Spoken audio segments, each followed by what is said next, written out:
Hello and welcome to Module 3. In this module, we are going to take a look at sampling, Monte Carlo simulation, Bootstrap sampling, validation and cross-validation methods. And then we're going to start looking into a bit of ensemble learning and bagging methods. So what is resampling? Sampling basically is the selection of a subset of individuals from within a statistical population to estimate characteristics of the whole population, right? So the population is in general very large, so we cannot directly deal with it one by one. What we do is we sample from that population so we can learn from that small sample, and then what we do is we try to generalize what we learned from that small sample into the general population. That's how it works. So resampling methods are processes of repeatedly drawing samples from a dataset. Here you see a resampling method. So at the initial phase, right? So we have collected some data. Now, if we can directly make use of this data, but what we can also do is we can use this data as a starting point, and then we can create different samples out of it. So the methods you'll see here from left to right uses different levels of random sampling.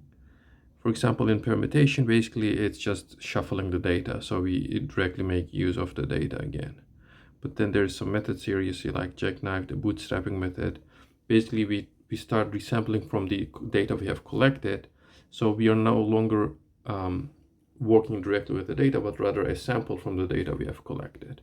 And we can repeat this many times, right? The idea here is to, although we have some collected data, we try to generalize from this data to the general population. In order to be able to do that, we cannot 100% rely on the data we collected, so we try to enrich it by doing resamplings and doing this several times over and over again. So we'll focus a bit more on bootstrapping. It's one of the main methods used in random forest method, for example.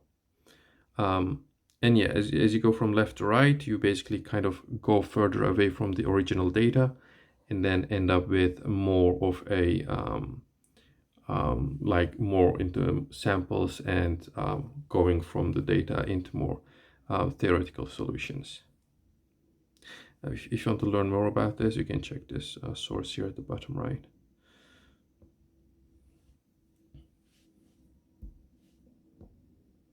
All right. So what are the sampling types? There are several. So there is the probability sampling, and then there's non-probability sampling. The probability sampling is the one that we generally know of. It basically means, okay, randomly, we go into data and then we sample points out of it. The non-probability sampling is a bit different. So it's not it's not very random anymore. Actually, there is some rules to it in terms of doing the sampling. Okay. So what is a sample statistic versus a population parameter? The sample statistic is basically the things that we could learn from the data we have collected, right? Or the sample we have selected from that data. So that's why it's called the sample statistic. So you see the mean value, right? So you have the mean, which is shown as X bar, and you have the standard deviation, for example, you can calculate, which is shown as the S here. Now from here, the main idea is, can we derive the population parameters? So the population values are referred to as the parameters, whereas the sample values are denoted as statistics, okay? And the population parameters are generally shown with Greek letters like the mu and the sigma letters you can see here. Right. And when we collect data, we can, do several samples out of it. We can, take several samples out of it, and for, by calculating the X bar and the S values for each of them, we try to approximate a good solution as close as possible to the population parameters. All right, so what is simple random sampling?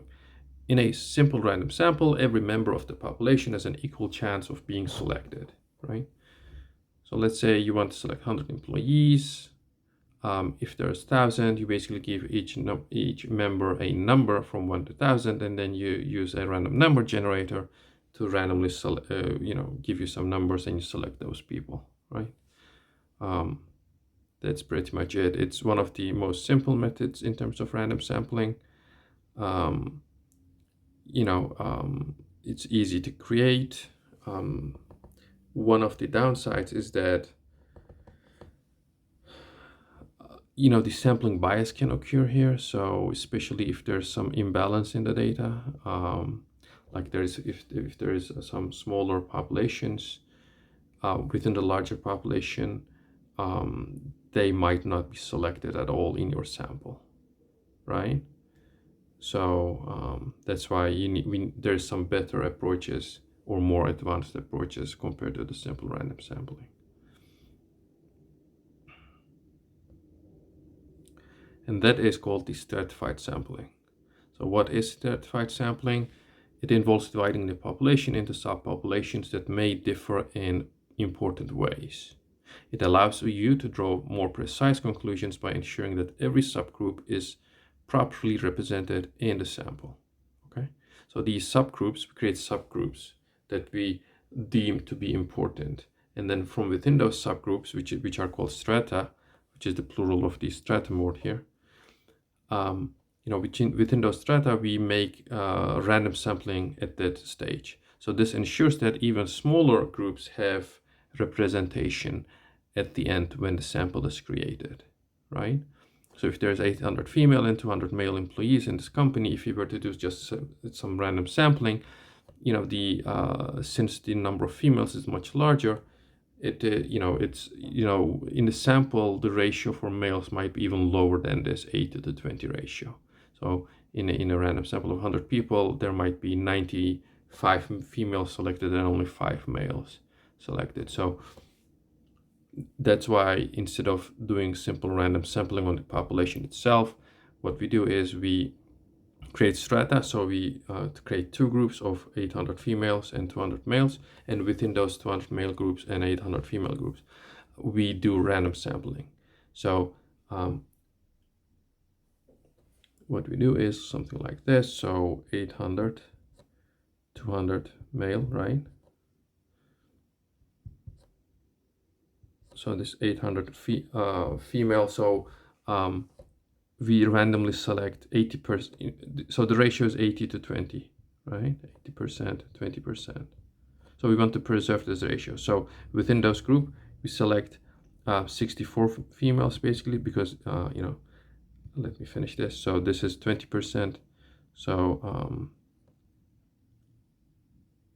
I'm sorry, not 64. I got confused there. So it's we will select randomly 80 females. Okay, the math is very simple here. I don't know why I made it complicated.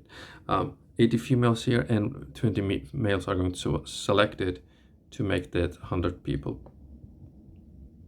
random sample at the end. Okay, so this 80 female and 20 male is going to be randomly selected by applying the SRS, the simple random sampling method. All right, so that's how it works.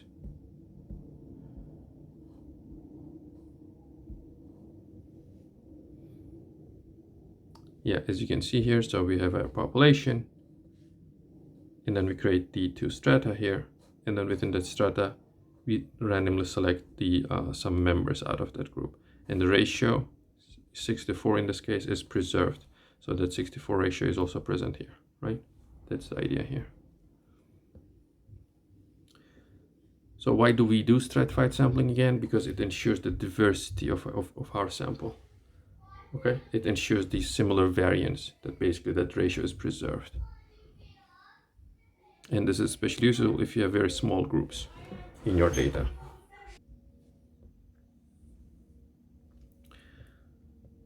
And so what is systematic sampling?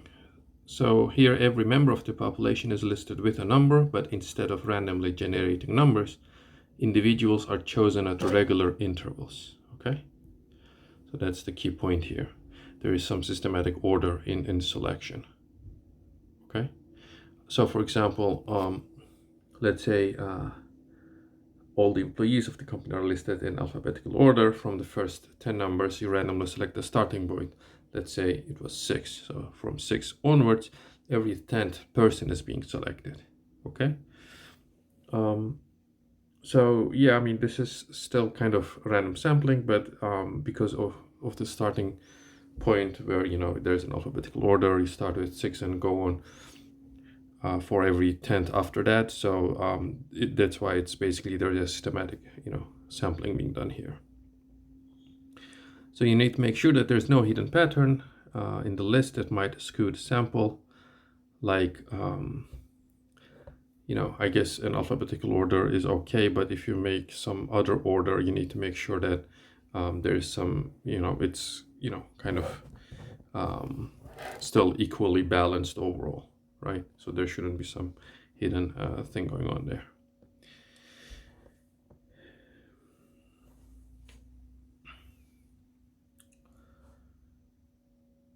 So if the creators of such a sampling technique knew what was going on in the population, if there was some hidden pattern, and, you know, then basically they can exploit that by using this technique. So that they will still call it, okay, this was just random sampling done, but because of the way it was designed, they can still make use of it. So that's why there is great risk of data manipulation. So it's a bit more challenging compared to simple random sampling or stratified sampling. Now let's take a look a bit at non-probability sampling methods. So they are cheaper and easier to do, but again, as there's less randomness going on here, again, there's some sampling bias probability, right? So the inferences we can make about the population are weaker, and the conclusions are more limited. So generally these techniques, these kind of techniques are used in exploratory and qualitative research. So the aim is not to test a hypothesis about a broad population, but to develop an initial understanding of a small or under-researched population. So I think if we give some examples, it will be more clear what we mean by these techniques. So the convenience sample is basically, let's say you're a researcher and, you know, you are researching about some topic, and then you just reach out to your colleagues on the same level, let's say on the 7th floor of the building. You just reach out quickly to them, maybe knocking their door, chatting with them for 5 minutes, and then you collect some data like that. So this convenience sample, as you can see, it isn't random. You just reach out to people that are closest to you at that time. Voluntary response sample is more like, okay, maybe you send out an email to your colleagues asking about some questions, and those who have time or have some knowledge about the topic respond back to you. So they are voluntarily responding back to you. The purpose of sample is basically you are purposely reaching some of the members, some of the people around you. You don't talk to everyone, you don't ask everyone the questions, the survey, let's say you're doing. You just know which people to reach out. So that's why it's called purposely. You just know what, what people you're targeting here. This might be, let's say, if it is, if your research is about some kind of healthcare, so, healthcare research, medical analysis, that kind of stuff, then, you will reach only those professors who do research in that field. You won't ask everyone around you. Or let's say if this was a survey about some administrators at the university level, then you would go and talk with the associate deans, the dean, and some of those people there who are, at the administrative level. So again, you wouldn't contact, people who do teaching or research in terms of that, right? So it's purpose of sample. The snowball sample is like this. So here you are the initial researcher. So you reach 2 or 3 people that you know who can help you in that topic. Okay. And then those people also reach out to their friends who, again, they think who can be helpful in the topic. So let's say this is a survey. So this survey they forward to the people they know who are related to that survey, and so on. It goes on like that. So again, it will grow like this. So that's why it will be snowballing. Okay. So this is especially valid in some niche areas where not many, it doesn't really relate to many people, but rather some specific researchers or some specific people. And then you target those, and then you ask for their help as well to disseminate this survey, this information gathering, and so on. So as you can see, these topics in general, the non-probability sampling is related to social research kind of issues mostly, or some specific needs. So they are generally not that large of,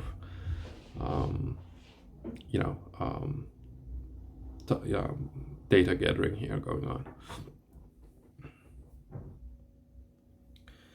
And we mentioned about the sampling bias. So what is sampling bias? It occurs when some members of a population are systematically more likely to be selected in a sample than others, right?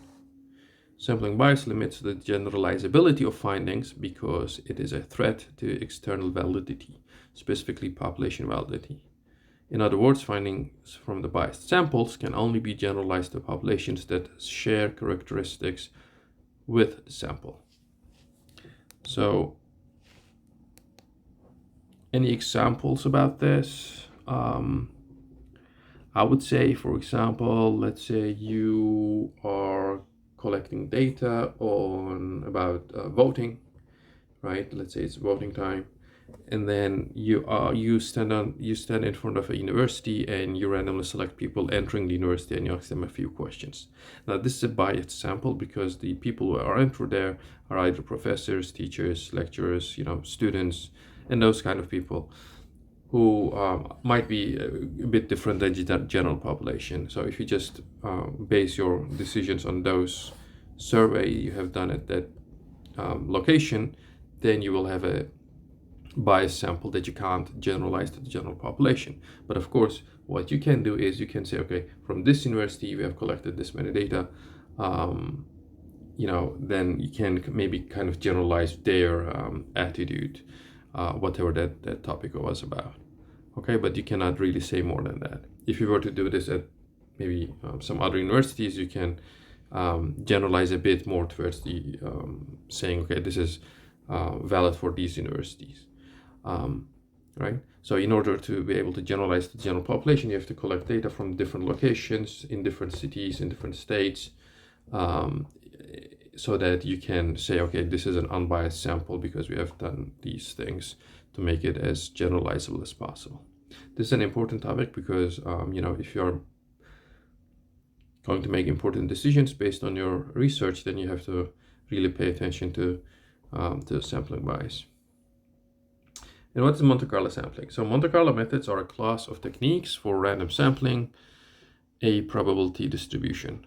For most probabilistic models of practical interest, the exact inference is intractable. That means we cannot really calculate it. We cannot mathematically find a solution, or even if we could, it's like unnecessarily difficult and time consuming to do so.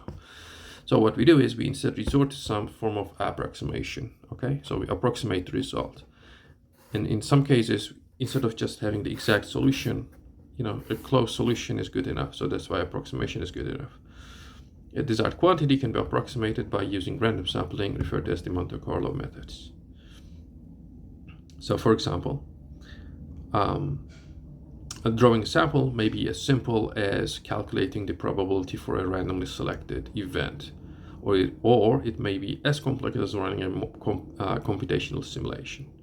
Okay, so with the latter often referred to as the Monte Carlo simulation.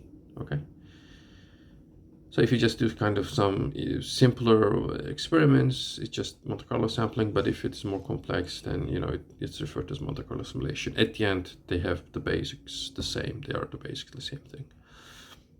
So given the law of large numbers from statistics, okay, law of large numbers, this is a specific term. The more random trials that are performed, the more accurate the approximated quantity will become, right? The more trials you do, the closer you will get to the exact solution. So your solution will be more accurate. What is law of large numbers? It states, so this is the term from statistics, it states that if the samples are IID, that means independent and identically distributed, then the average converges almost surely to the expected value. So you get the samples out, and then the average of the samples will be very close to the solution you're trying to reach. And the more you, of course, collect more data, more experiments you do, the better it is. Okay, so that's the law of large numbers. Just to clarify these terms, sometimes you also hear this central limit theorem a lot. You might confuse it with a law of large numbers. That's why I put the central limit theorem here as well. What central limit theorem is basically the distribution of the sample averages, right? The sampling distribution. Okay, so you take the samples, you calculate the average, and then those averages basically constitute a new data, right? The data of the averages, basically. So those are referred to as the sampling distribution. So that sampling distribution will form a normal distribution if you have enough samples collected. So that's what central limit theorem means. All right, so some examples of Monte Carlo sampling is when we define a Bernoulli distribution for a coin flip and simulate flipping a coin by sampling from this distribution. So we have a Bernoulli distribution, right? It shows the probability of each of the side of the coin coming up. So if it is a fair coin, it's, we can assume 0.5, but again, we don't have to. So we can say 0.8 probability of coming up heads, 0.2 probability of coming up tails. And so Bernoulli distribution is basically valid when you have two events possible and their probability stays the same throughout your experiment. So then you can sample from this distribution, right? So that's what this Bernoulli distribution is. So that's a Monte Carlo sampling there going on.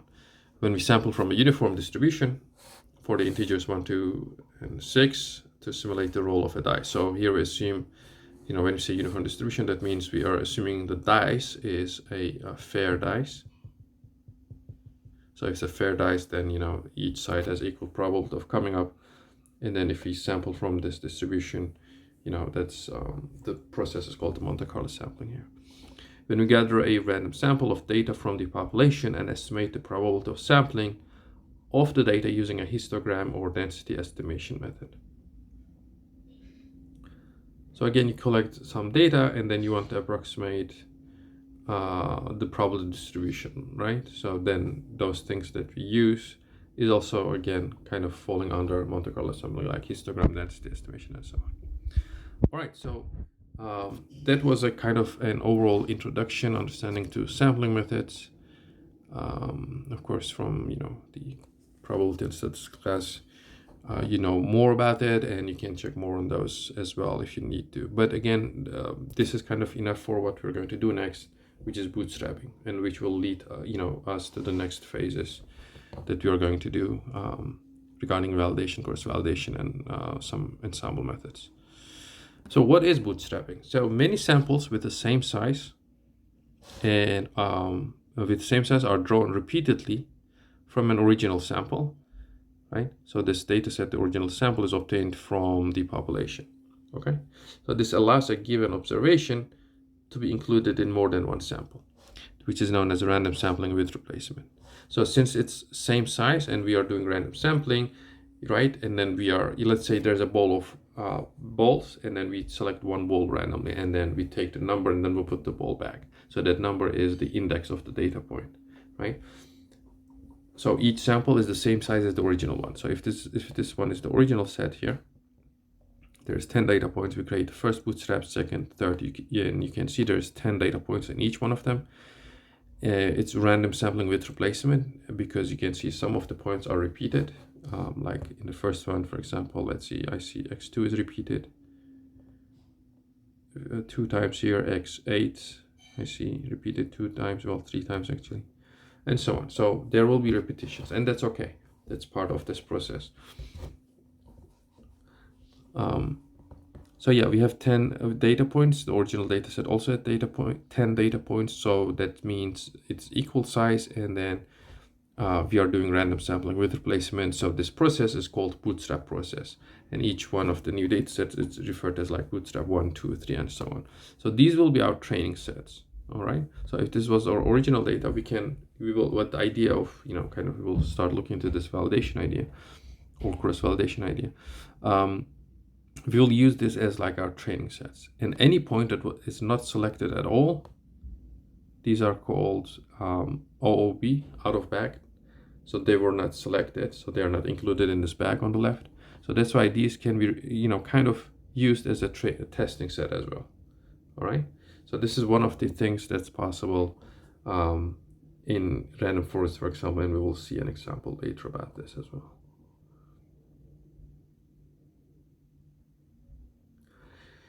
So we have a true population, right? And then what we do is we gather some data from it. So we have a sample from this. So now we treat this sample as like an estimated population, kind of a fake population, if you will. All right. And then from this estimated population, or basically from this sample, we create bootstraps. So we have our bootstrap samples, and then we create our estimations, or we calculate the statistics from this.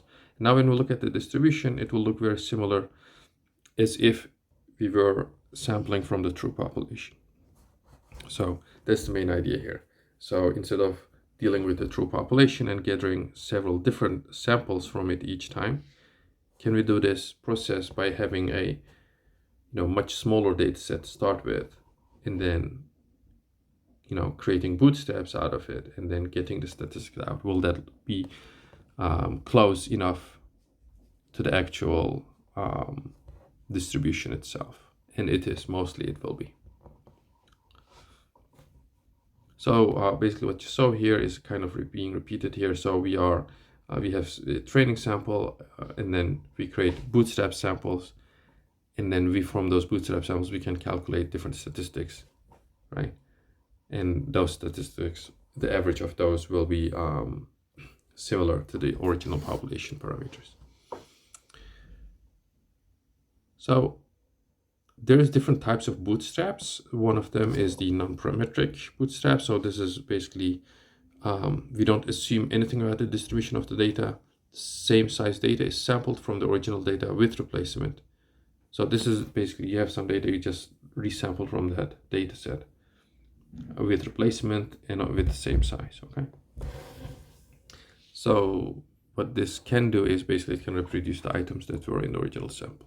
Now, if we add a bit more complexity to this, then we can do semi-parametric bootstrap. So here we assume that the population includes other items, right?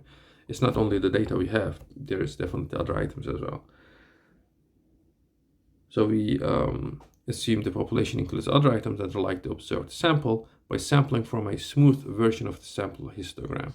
Can be built by adding noise to the samples from resampling Bootstrap.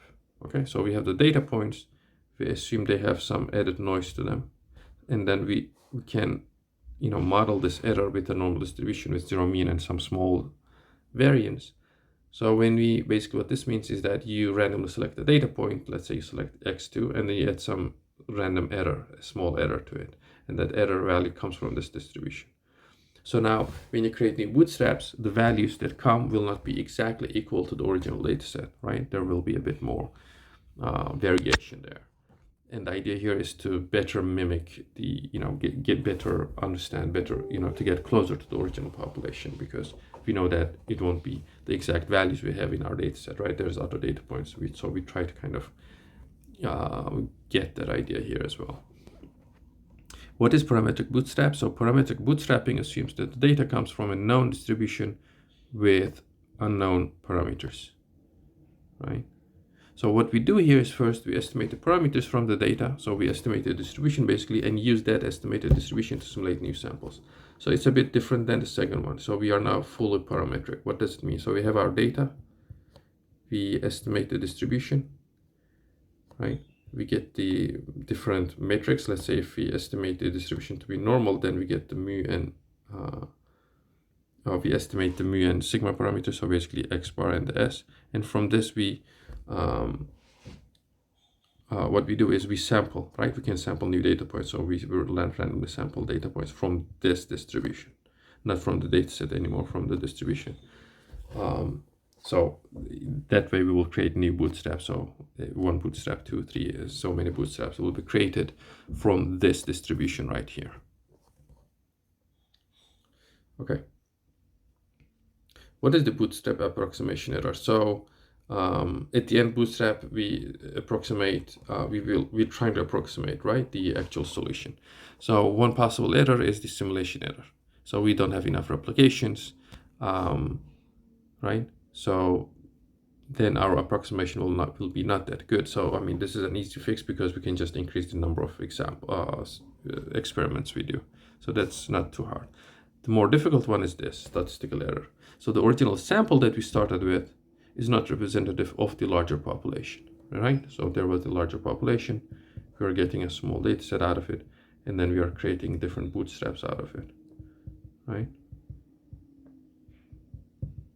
So if this data, the sample we started with, is not good, meaning it was not representative of the original population, maybe it was biased, you know, some of the issues we mentioned before, different things, whatever, then basically these things will also be not good.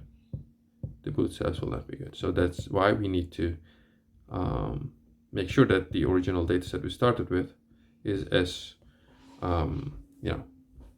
as good as possible, let's say, right? So if this is the case, then basically the only thing we can do is we need to collect a new sample from the original data, from the original population, I mean. Okay, because otherwise, you know, we can't really fix this. Or if you know what the problems are, we can go and fix this in this data set. You know, there can be many different data errors, data storage errors, I don't know, different things, whatever, all those things. If you know how to fix this, we can try to fix this. If not, then we have to go back to the original population and maybe redo the survey, recollect the data, whatever we were doing. All right, so now let's go on to validation. So here we evaluate the predictive models by partitioning the original sample into a training set to train the model and the test set to evaluate it, right? That's the general procedure. You have a training set and then you have a testing set. On the training set, we train the model, we fit the model. So the model learns its values, its parameters from the training set. And then that model is being used on a new data set. That's the general procedure, right?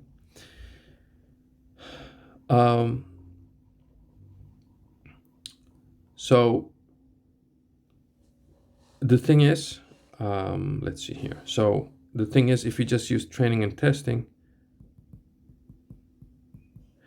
because during the training, we also do hyperparameter tuning, right? So we need to find those parameter values that affect the model, but the model cannot learn them from the data.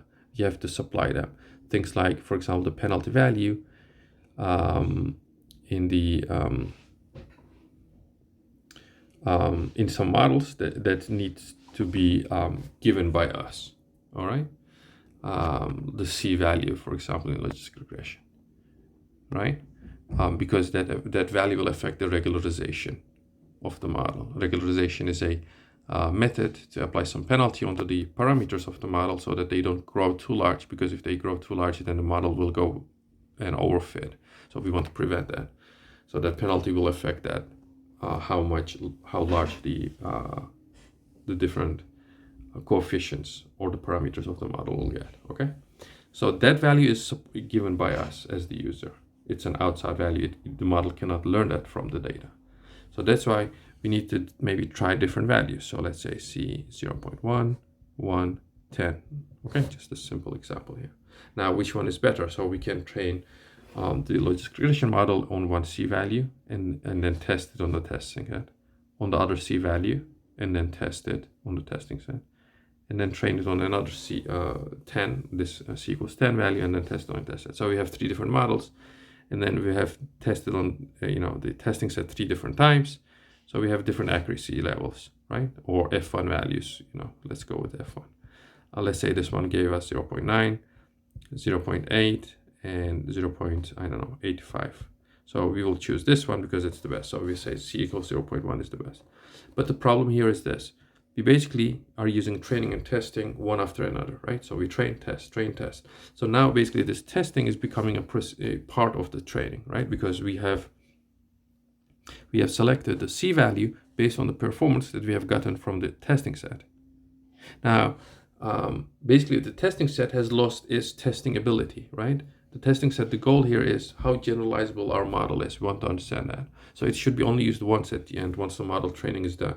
Everything is done, we looked at the testing set behavior, the performance, and then say, okay, our model will be, I don't know, accurate 90% of the time. But here, the procedure is basically saying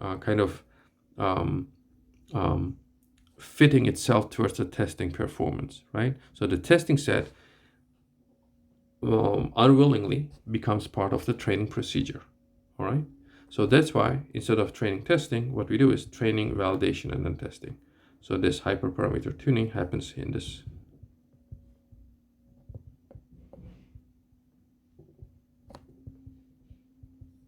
phase. So this training validation is basically the process I just explained.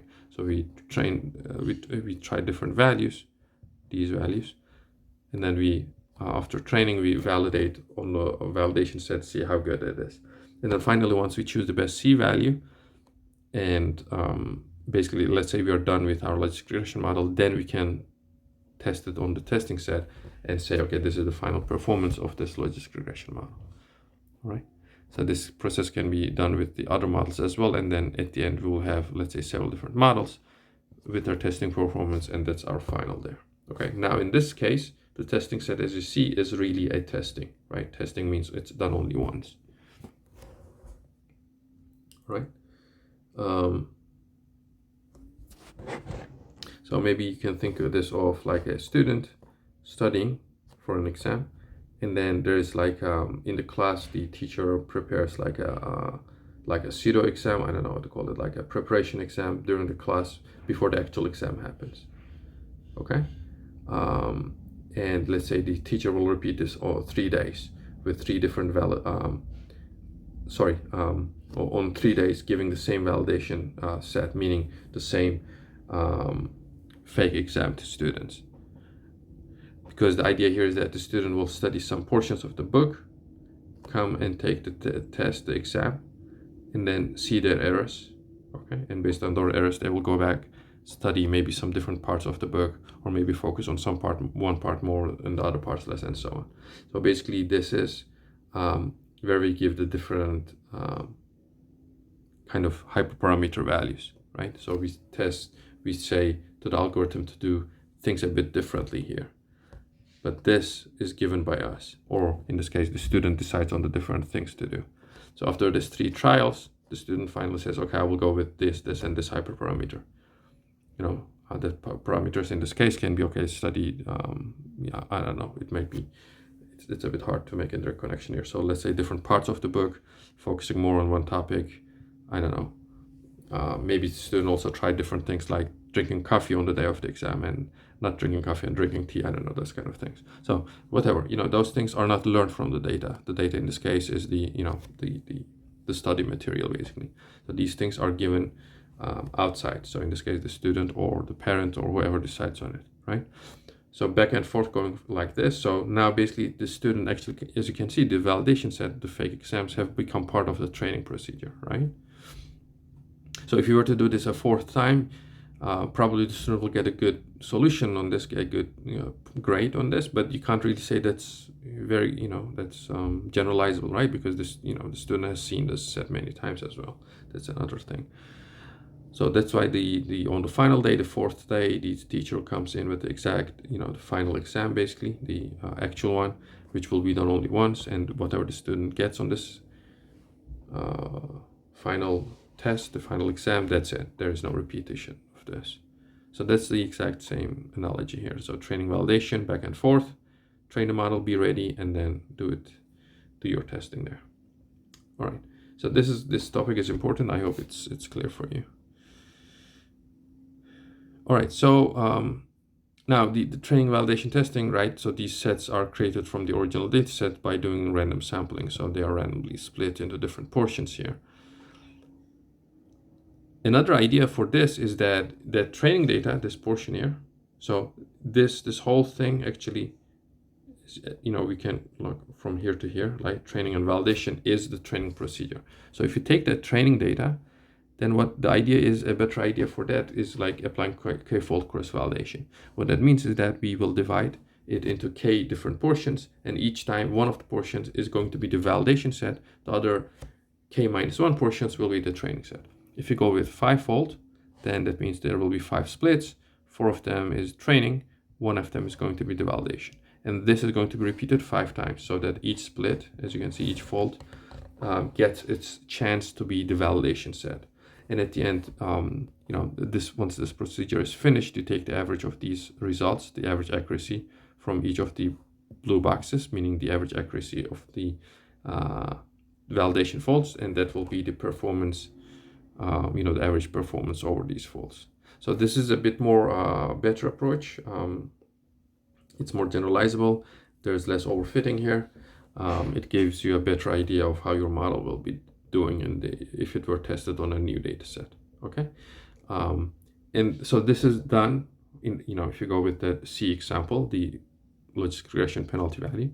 So this is done again once for each value. So C equals 0.1, the procedure is done. So that means 5 different models are fitted basically for C equals 0.1. And then for C equals 1, the same thing is being repeated with 5 different values.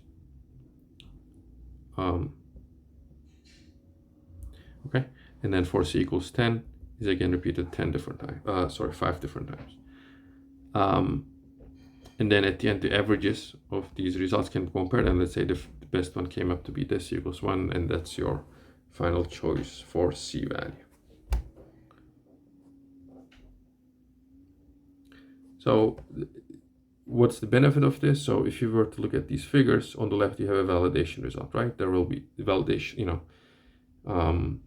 basically it's a single line, right? It's training and validation. If you do cross validation, you're repeating it 10 times, let's say 10-fold cross validation, right? Then you have 10 lines for, in this case, what we are trying to do is we are trying to assess how the degree of the polynomial is affecting a regression model, right? So you have the mean squared error on the left. So as the polynomial degree is increasing, the error is decreasing, as you can see, and then it kind of stays flat. So here a good choice will be 2, for example, for me, rather than 5, because this polynomial degree is too high. It will be much more complex, this model. It's unnecessarily complex, given that the difference is very small, right? The difference in terms of error reduction is very small, so I will go with 2, for example. But again, is this, like, how confident am I? If you do this with 10-fold cross validation, you can see the behavior on these 10 lines as well. And each of them kind of repeated the same idea, a big reduction to 2, and then kind of staying constant after that. So you see, again, I stand corrected that 2 probably is a good choice here. But this, seeing 10 lines approaching this kind of solution, that gives you more confidence in my decision. And also it gives a better idea of, okay, how large the error might be or how small the error might be. So it gives an idea there as well. Rather than a single value of 19 mean squared error, we see a range of values between about 17 to somewhere 22 or so, right? That's also another good benefit of applying k-fold cross validation.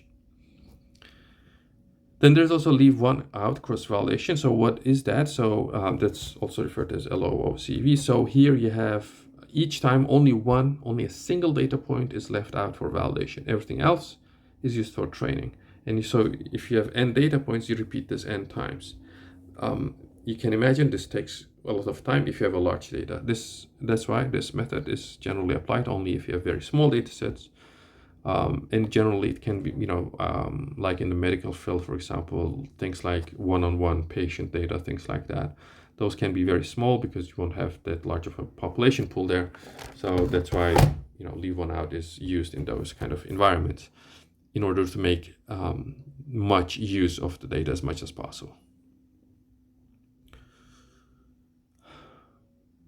So the cross validation is used to avoid overfitting, right?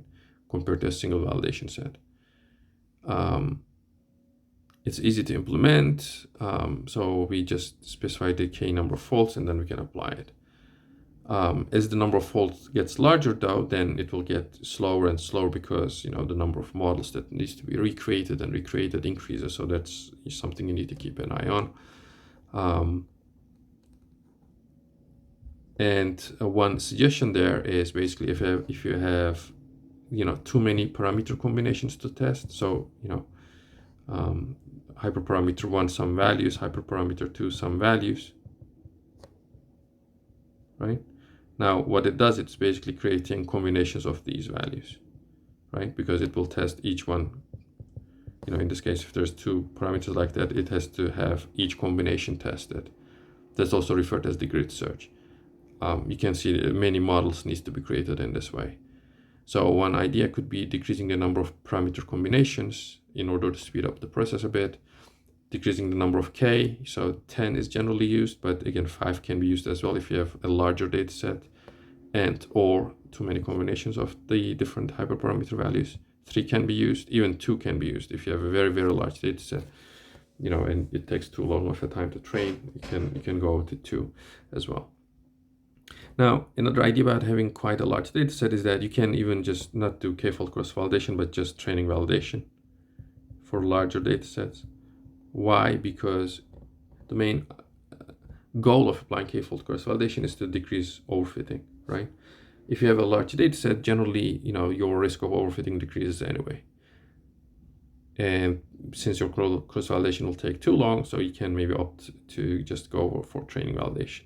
Or basically maybe going for this 2 or 3-fold cross-validation just to decrease the number of models being created.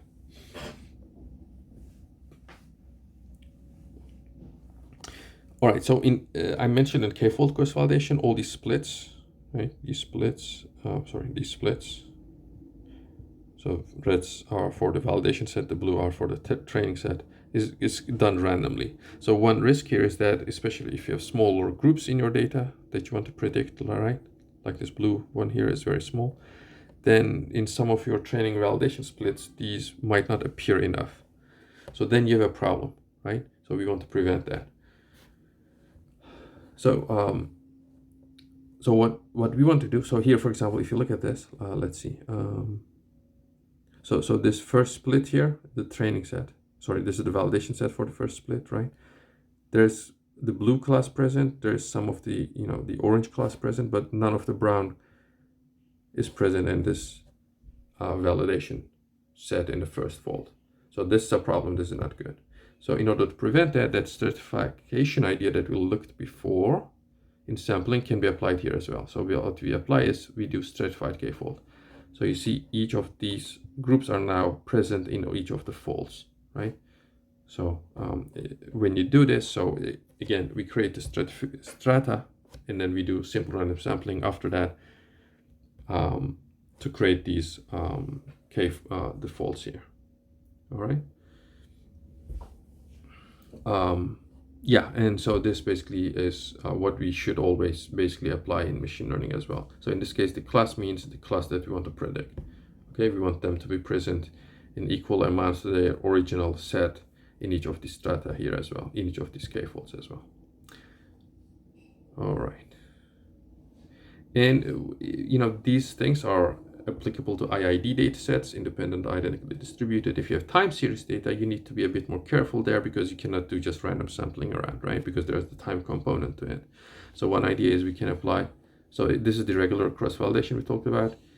Rolling sliding window is basically, you have a, you know, this is time from left to right is increasing, right? You have the training set and then the next set of time points you use as testing set, and then you go in this manner. Or you can have an expanding window where you keep expanding your training set up to some limit probably, and then the next time, you know, area is used for your testing or validation. All right. So cross-validation best practices. Sorry.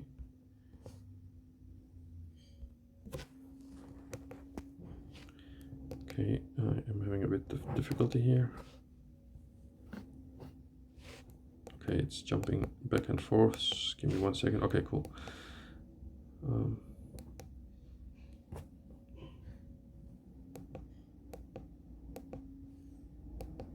Okay, I don't know why this slide is giving a problem. All right, cool. So what are the best practices for cross-validation? So you have parameters, right, that the model is trying to learn. You do cross-validation, the best parameters are found. This is the k-fold cross-validation area, right? So once you do this, what we do is we start with our original, we use the whole training set where the model uses these hyperparameters to train the model, right? We train the model again, and then we have our testing set so we can do the final evaluation there as well. All right. So so after the cross-validation is done, basically once we decide on the hyperparameters, so what we do is we give that original training set with these hyperparameters to have the final model ready, the trained model, and then we can use that model to do testing. That's how it is. So for example, if you have 80% for training and 20% for validation, how do we do this process? Method A, we train on 80% of the data, right? And then we validate on the 20% of the data, which was, you know, this validation set.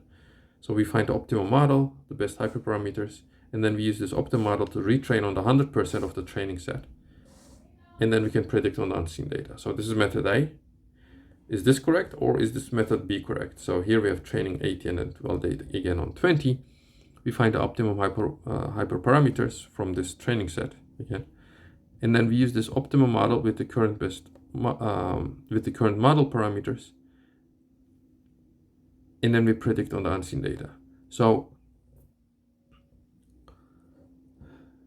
here, remember, these models are first, until this stage, both of them are the same. They are being trained on the 80%, validate on the 20% to find the best hyperparameters.